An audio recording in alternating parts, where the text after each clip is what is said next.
And on to our fifth and final story. British MP and Press TV host George Galloway, who was attacked by a pro-Israeli assailant in London last month, has now received a death threat. The police say they've been informed about the delivery of a letter to the Palace of Westminster, which said Galloway would die due to a deadly virus. Officials say the letter also included a mysterious substance. The Metropolitan Police's counter-terrorism command has begun an investigation. Last month, Galloway was badly injured when he was attacked in a street in Notting Hill, West London. His attacker, whom Galloway is described as a pro-Israeli fanatic, has been arrested and has appeared in court to face charges. Neil Masterson, a former BBC manager, is said to have shouted about the Holocaust before repeatedly punching Galloway.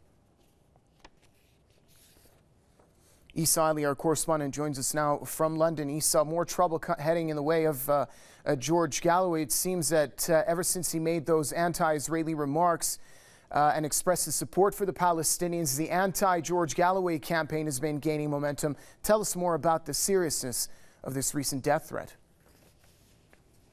Well, as you mentioned in your introduction there, we're coming off the back of an actual physical assault which was launched against George Galloway, and it was an assault which followed many threats made on Facebook. Neil Masterson, the man involved in this case, had made threats along the lines of, if I would stoop to that level, I would like to slit Galloway's throat. I'm paraphrasing here, but these are the words he used on Facebook. Then a few days later, he turns up somewhat near Galloway's house, although in court they mentioned it wasn't deliberate, and assaults the 60-year-old man, essentially.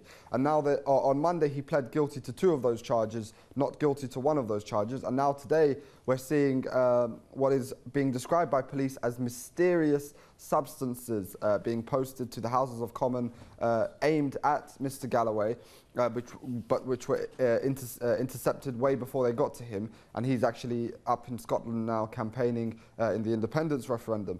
So essentially what this attack was doing was putting members of the public at risk, putting police officers and security officials in the parliaments at risk, and yet we remain to see how the media will deal with this.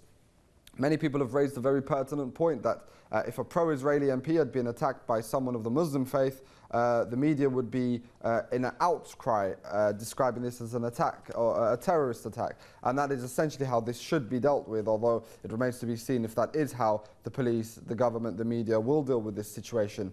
So we know that this kind of two-tier system does exist. But another issue is what you mentioned in your introduction, that since George Galloway made these statements about Bradford being an Israel-free zone, he has received an uptick, an uprise in this kind of harassment. Sure. I think it's accurate also to say that since the conflict in Gaza this summer, Israel has become more unpopular in people's eyes. Galloway has been a popular defender of the Palestinian rights, so in their desperation it seems they're targeting the most high-profile person in order to silence this criticism of Israel. From London, Press TV's Issa Ali. Thank you for the update, Issa.